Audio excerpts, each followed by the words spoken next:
She was on fire when she called 911, not standing somewhere safe, not being held by someone.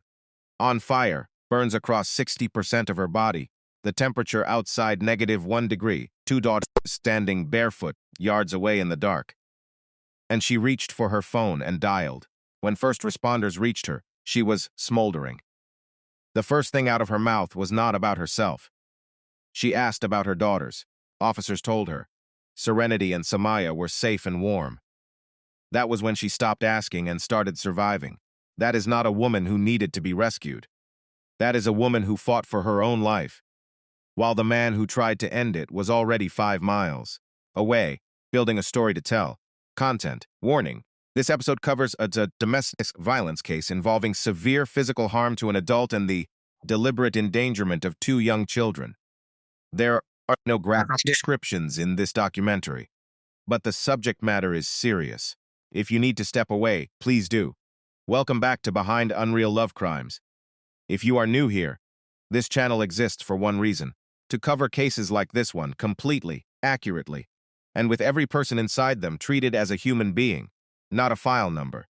Hit subscribe, drop a comment telling us where in the world you are watching from, and stay with us for every detail of this case, because it is the details that matter. February 14th, 2020, Valentine's Day.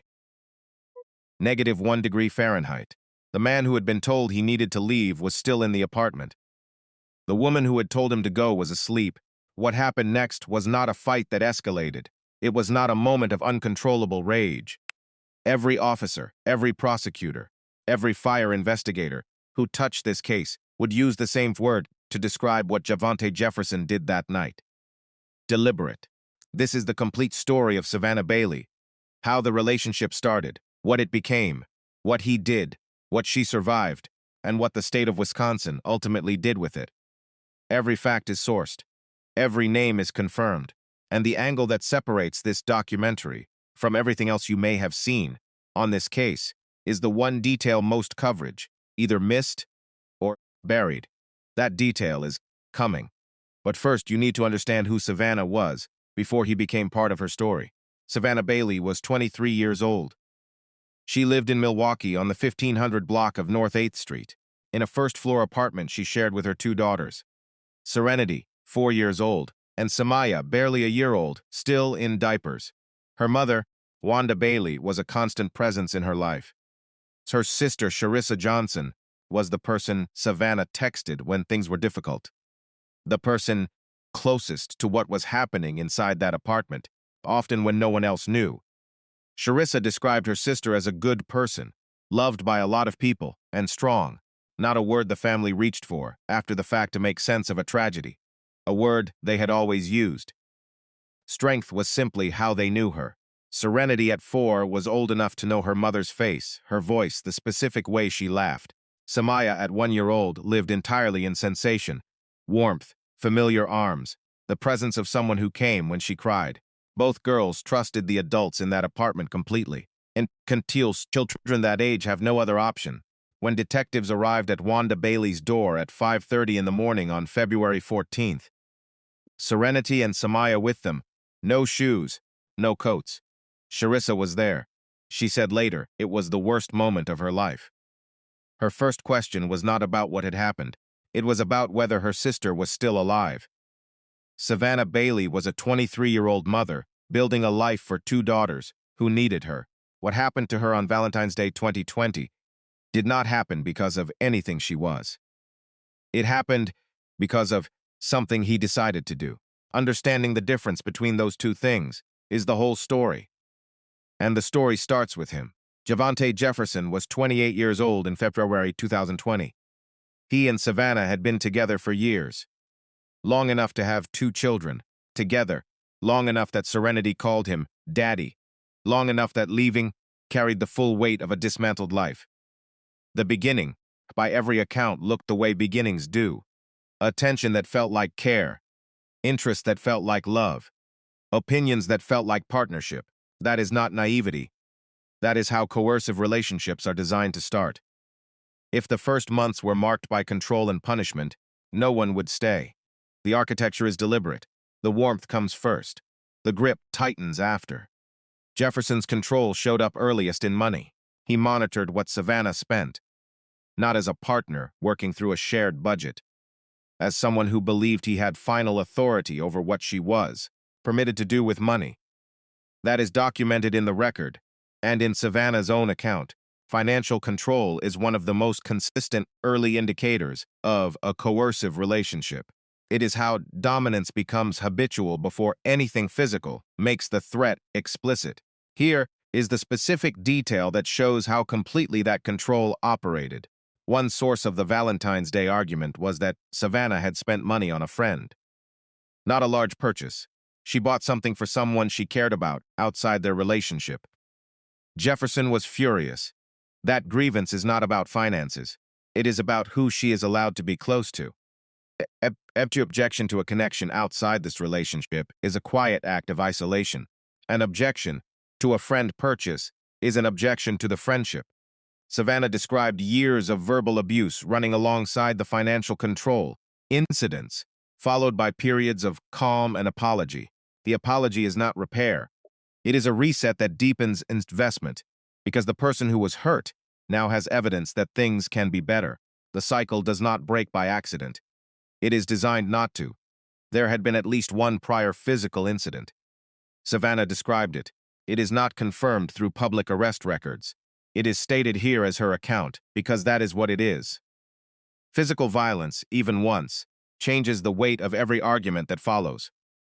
It is the answer the controlling partner never has to say aloud. You already know what I am capable of. Savannah was 23 years old, with 2 daughters and a life built around this relationship. Leaving meant financial exposure, custody uncertainty, and a man who had already shown her what defiance cost when she finally made the decision to go. What happened confirmed that the decision itself was the most dangerous thing she had ever done. Savannah had already ended the relationship. Jefferson was supposed to be leaving. Charissa Johnson confirmed this on the record in the days after the attack. Her sister had recently ended things with Jefferson. He had been told. He had given every indication he understood. Then, in Charissa's own words, he flipped the whole script. Charissa also told reporters she believed the attack happened because Savannah had moved on and found somebody new. Read those 2 facts together, and the entire case changes shape. This is not a story about a relationship falling apart under pressure. It is not a story about an argument that went further than either person intended. It is the story of a woman who had already done the thing. She ended it. She told him to go. She made the decision advocates say to make, and who was attacked in her sleep because she had made it. Jefferson was not reacting to a crisis inside the relationship. He was reacting to its ending. The relationship was already over. Her decision to end it was what he could not accept. That reframing matters for every part of what follows. In documented cases of coercive control, the highest point of danger is not when things are bad inside the relationship. It is when the controlling partner understands they have lost control entirely. Separation does not move a woman out of danger. In case after documented case of domestic violence homicide and attempted homicide, it is the act of leaving, or being discovered to have left, that triggers the most severe violence. The danger does not end at the door. It concentrates there. Savannah Bailey made the right call. She left. Jefferson's response to being left was to try to kill her while she slept. If something in this story has already started to feel familiar, the financial monitoring, the arguments about who you are allowed to spend money on, the cycle of incidents and apologies that never quite resolves, please do not wait. The National Domestic Violence Hotline is 1-800-799-SAFE. Free, confidential, around the clock. The most important call is the one made before the crisis, not during it. And if you are not yet subscribed to Behind Unreal Love Crimes, this is the moment. We cover every case from beginning to end because the full story is the only story that helps. Subscribe now and stay with us for everything that came next. February 14, 2020. Milwaukee. -1 degree Fahrenheit outside, the wind chill pressing it lower. Savannah had her hair done that day. Her mother, Wanda Bailey, paid for it. There was a planned Valentine's Day date. Savannah was preparing for it, getting ready, showing up. even inside a situation that had already reached the point of no return. That is not contradiction. That is the specific arithmetic of navigating a dangerous relationship. You keep doing the ordinary things, because the ordinary things maintain the peace, and because some part of you is still hoping the person you are dealing with will become the person you first believed they were. The argument started that evening. Jefferson was upset about finances, about taxes, and specifically about the friend purchase, the money Savannah had spent on someone she cared about outside their relationship. That grievance was not new. It was a version of a fight they'd probably had before, in different forms, over different triggers, always arriving at the same place: his authority over her choices versus her insistence on having them. Charissa Johnson was texting with her sister around 1 a.m. Savannah was still awake, still inside that argument, still in that apartment. They texted through it. Charissa knew the fight was bad. She was always the person Savannah called when things were bad. That night, things were bad. Eventually, Savannah went to sleep. Jefferson did not. He was awake in that apartment while Savannah slept, while the children slept. The argument had not ended for him. It had clarified something. What he did over the next 2.5 hours was not impulsive. He had to make a decision. He had to go and get gasoline. He had to bring it inside. He had to walk down a hallway. Every step between 1 a.m. and 3:30 a.m. was a choice he made with full awareness of the one that came before it. Savannah had no idea. She was asleep. She trusted that going to sleep was safe. She was wrong about that, and right about something else entirely, in a way Jefferson had not calculated for. Just after 3:30 in the morning, Jefferson walked into the bedroom where Savannah was sleeping. He poured gasoline across her body. Then he ignited it. She woke to fire. When investigators spoke with her later, Savannah described what had happened in 4 words. He just got to pouring. Matter of fact, precise, spoken through injuries that would have taken the voice from most people. And she described something else, what Jefferson looked like while she burned. He stood there and watched. Not in panic, not moving to help, with a look on his face she described as dead and empty. Like he had already decided what this was going to be, and he was watching it become that. A man who had lost control runs. A man who stands still and watches made a choice to be there. Savannah ran.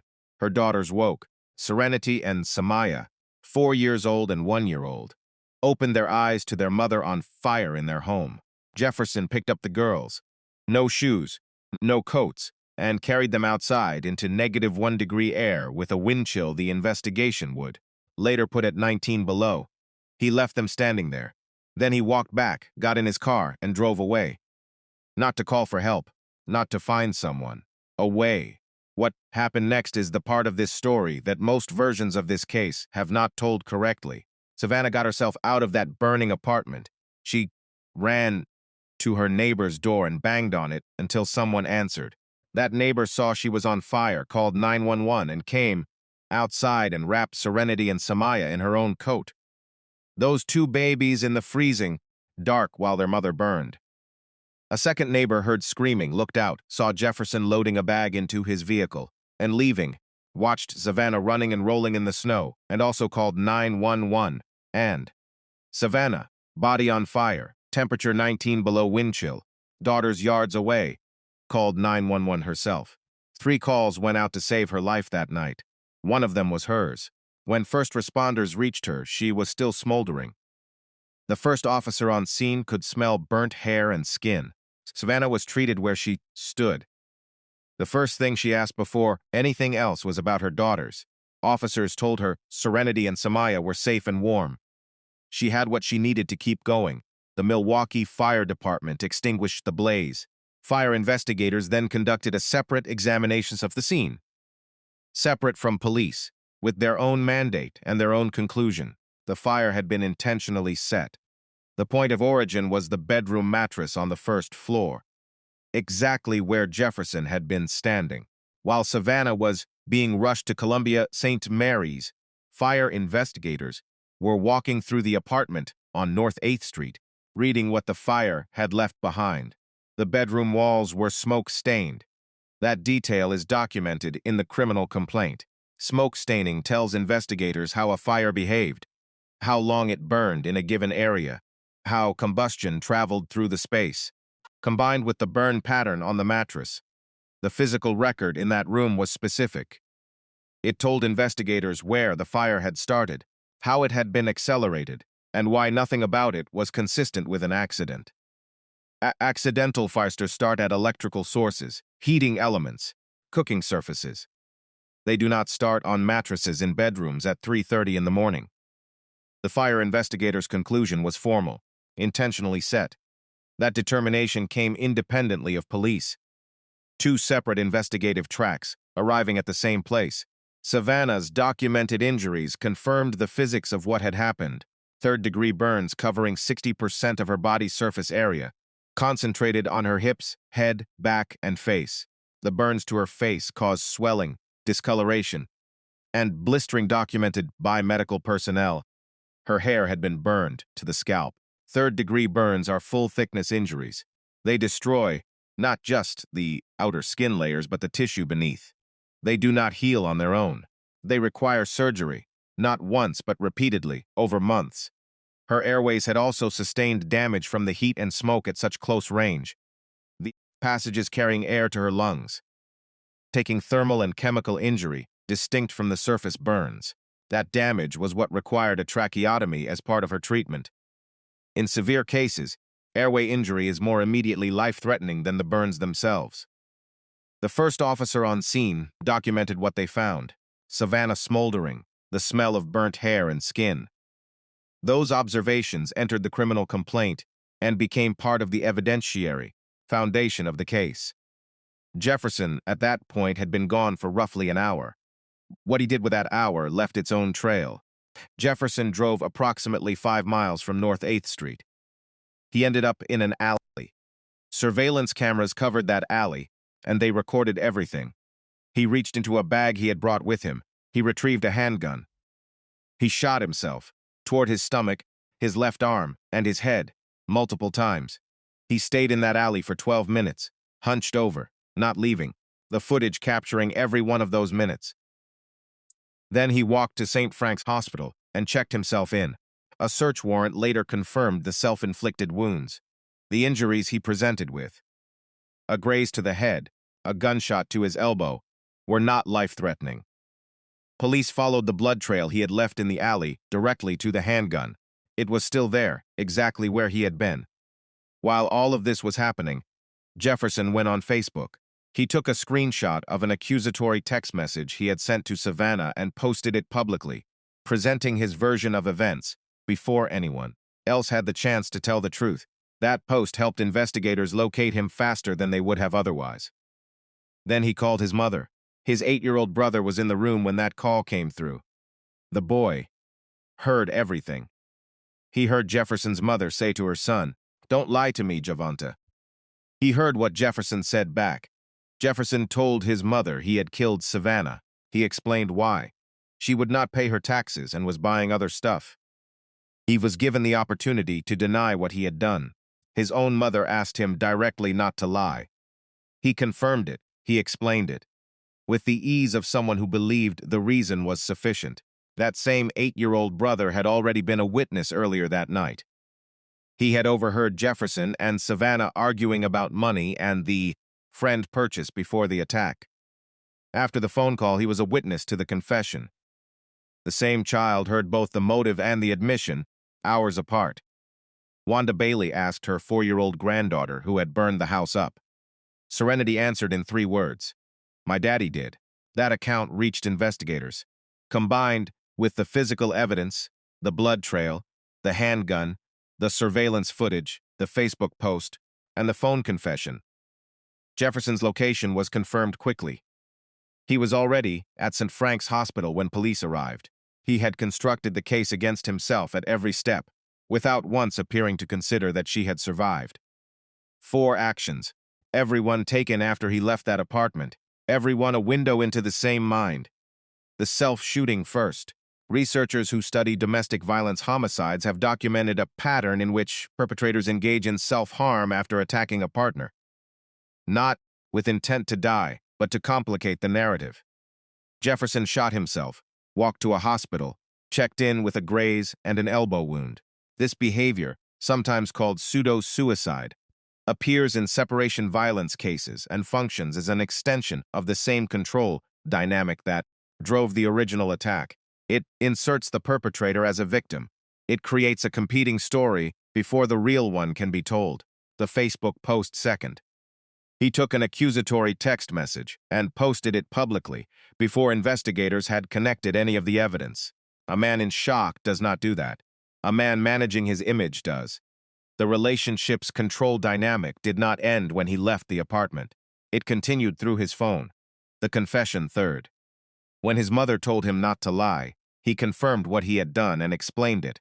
Taxes, buying other stuff. The stated reason matters less than the act of stating it. He spoke with the confidence of someone who believed the justification was legitimate. When she revoked his authority by ending the relationship, he tried to end her. When he believed he had succeeded, he explained why to his mother as though it made sense. He believed she was dead. That certainty explains every subsequent action. He was not stemming a crisis. He was managing the aftermath of something he believed was finished. He was wrong. The investigation was already closing around him. The woman he had left for dead had just asked about her daughters. February 18, 2020.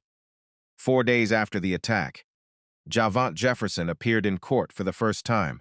He walked in wearing a safety smock, the kind placed on defendants considered a risk to themselves, a designation that followed directly from what he had done to himself in that alley. His arm was in a cast. His presentation at that initial appearance told the whole story without a word being spoken. The injuries from his own hand, the restraint garment, while Savannah lay sedated at Columbia St. Mary's across the city. The state of Wisconsin charged him with 6 felonies, attempted first-degree intentional homicide with a domestic abuse assessment enhancement, first-degree reckless injury, also with a domestic abuse assessment, arson of a building, 3 counts of first-degree recklessly endangering safety, 1 for Savannah, 1 for Serenity, 1 for Samaya. The domestic abuse enhancements are not procedural labels. Under Wisconsin law, they affect sentencing calculations and formally establish the domestic context of the crime. The state was not treating this as a random act of violence. It was documenting exactly what it was. On all 6 counts, Jefferson faced more than 160 years. Prosecuting attorney Carol Manchester addressed the court. At the initial appearance, "This is very violent, dangerous behavior." In her formal statement on the charges, "This was a very deliberate act that caused extreme harm and physical impairment and disfigurement." Cash bond was set at $500,000. Preliminary hearing scheduled for February 27th. The case was captioned State of Wisconsin versus Javaunte Jefferson. Savannah's family had known the truth of all of this since 5:30 that morning. Now the state had named it in the language that would follow Jefferson into a courtroom. The process had its teeth, and Savannah, in a medically induced coma at Columbia St. Mary's, was fighting to survive long enough to be in that room. Subscribe to Behind Unreal Love Crimes now if you want to follow this case all the way through. We do not stop at the arrest. We stay until it is closed. Columbia St. Mary's Hospital, February 14th, 2020 into the early morning. 3rd-degree burns covering 60% of Savannah's body, hips, head, back, face. Full-thickness injuries, the kind that destroy not just the surface skin but the tissue beneath it, requiring surgery to rebuild what cannot heal on its own. Her face had sustained severe burns, swelling, discoloration, blistering documented by medical personnel. Her hair had been burned to the scalp. Her airways had sustained separate damage from the heat and smoke, thermal and chemical injury, to the passages that carry air to the lungs, distinct from the surface burns, requiring a tracheotomy as part of her treatment. During the early weeks of her recovery, Savannah communicated with her medical team by writing on a board. She was placed in a medically induced coma, the body redirected toward survival, away from consciousness, away from the constant stimulus of pain. She underwent 15 surgeries, skin grafts, in which doctors take skin from uninjured areas of the body to reconstruct what was destroyed. Charissa Johnson confirmed later that all 15 had gone well. By May 2020, 3.5 months after the attack, Charissa told reporters that the skin from Savannah's neck to the burned areas was almost completely healed, that she could stand, and that she was doing physical therapy. 8 months in Columbia St. Mary's. While Jefferson sat in Milwaukee County Jail on $500 foul bond, recovering from wounds he had inflicted on himself, Savannah was undergoing surgery after surgery to rebuild from the injuries he had inflicted on her, in the same city, in the same months. The disparity between those two recoveries is not background information. It is the case. Savannah Bailey took in Serenity and Samaya from the morning of the attack and held the family together for 8 months while her daughter fought. Charissa became the family's public voice. Interviews, updates, the visible face of a family that refused to disappear. When she gave her May 2020 interview, she said she believed that when Savannah was set on fire, she thought about her kids. That was why she fought as long and as hard as she did. Serenity was 4 years old on February 14, 2020. Samaya was 1 year old. Both were in that apartment. Both woke up that night. Both were carried outside by their father and left standing in temperatures dangerous to adult bodies, no shoes, no coats, no one staying with them. Jefferson's decision to carry those children outside deserves to be examined for exactly what it was. A man concerned for the safety of his children does not drive away. He carries them outside into -1 degree wind chill, leaves them without calling for help, without alerting anyone, and gets in his car. That is not protection. It is one more deliberate act in a sequence. A way of ensuring that if Savannah survived long enough to get outside, she would see her daughters in danger and be unable to reach them immediately. He used them. That is the word. Serenity had language and memory and a relationship with both of her parents. She saw what she saw. When Savannah Bailey asked her who had burned the house up, Serenity answered without hesitation. "My daddy did." 3 words from a 4-year-old that reached investigators and became part of the evidentiary record of the case against her own father. She told the truth plainly, the way children do before they learn that some truths come at a cost. Samaya, at 1 year old, experienced that night through her body, cold, the absence of familiar arms, the absence of warmth. She had no words for it.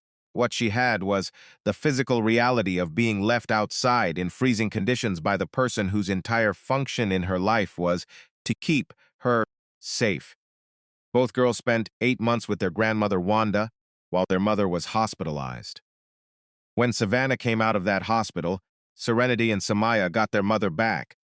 That outcome, those daughters still having their mother, is the direct result of Savannah's survival and of every person who helped make it possible. Jefferson calculated against it. He was wrong about the calculation. He will be in his 60s before he has a conversations about leaving prison. Serenity and Samaya are growing up with their mother. Jefferson is not there to see it. In March of 2021, more than a year after he drove away from that burning apartment, Javaunte Jefferson stood before a judge and was sentenced. He had entered a guilty plea. There was no trial, no jury. He was convicted of attempted first-degree intentional homicide and arson of a building. The evidence against him, the physical scene, the forensic findings, the surveillance footage, the blood trail, the recovered handgun, the Facebook post, the phone confession, and the testimony of his own 8-year-old brother, had made the outcome of a trial a near certainty. Pleading guilty resolved the case without requiring Savannah to take the stand. The sentence was 50 years, 35 years of initial confinement, followed by 15 years of extended supervision. Jefferson was 28 when he was sentenced. He will be in his 60s before any release conversation can begin. No appeal has been found in any Wisconsin Court of Appeals public record. The sentence stands. Prosecuting attorney Carol Manchester was present. Savannah delivered a victim impact statement. Its contents have not been made public, but it was heard by the judge, by Jefferson, by everyone in that courtroom. Jefferson offered an apology. His specific words have not been published.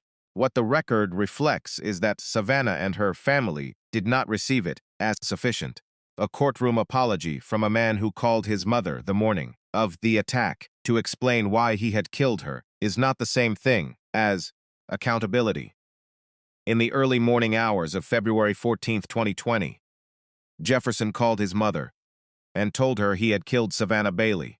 He said it plainly. He gave his reason. He drove away from her burning apartment, certain of what the outcome would be. In March of 2021, Savannah Bailey was in that courtroom. She had survived 8 months of hospitalization, 15 surgeries, and injuries that ended people who did not have her particular will to live. She came back to her daughters. She delivered a statement.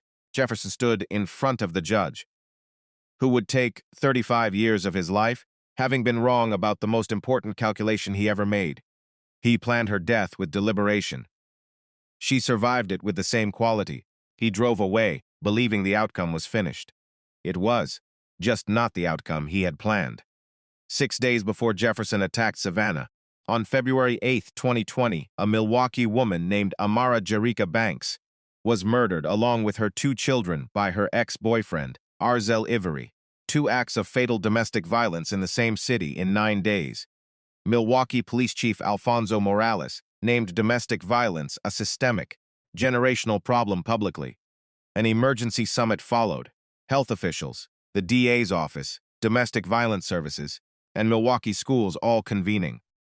Mary Jo Myers, Director of Health and Human Services for Milwaukee County, named the gap. Resources exist, but they do not reach people before the crisis. The Milwaukee Journal-Sentinel documented at least 178 domestic violence deaths in Milwaukee County between 2016 and 2022. Savannah's case is not exceptional. It is representative. The research deserves to be stated plainly. The most dangerous moment in an abusive relationship is separation, when a victim leaves or is discovered to have left.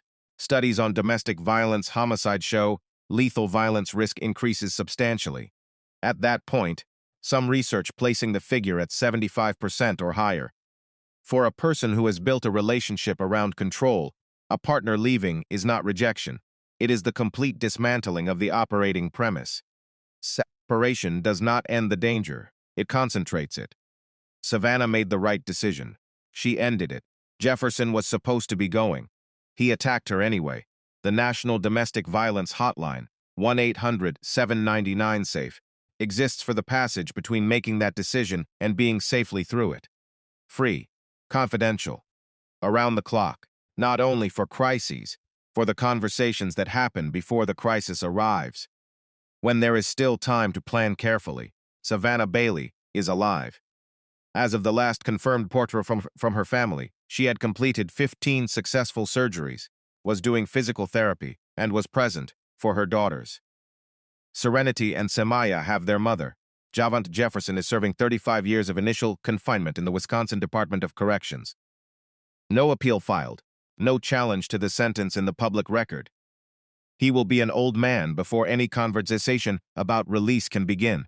Sharissa Johnson said something in a 2020 interview that this documentary ends on. She said, "What happened to my sister can happen to anybody. 178 times in Milwaukee alone, between 2016 and 2022. Every one of those cases had a person at the center who was loved, who had people who would have answered the phone at 1 in the morning, who deserved to have their full story told. Savannah's story is told here because she survived to have it told. The ones who did not survive deserve the same. If this case reached you, share it, not for us. Share it because someone in your circle might be in the conversation. Savannah was having with her sister at 1 a.m., not yet knowing how close to the edge they are. This story, told completely, is the kind of thing that reaches people before it is too late. Thank you for watching Behind Unreal Love Crimes. Subscribe if you have not already. Every case we cover from the first fact to the last. And we are not done.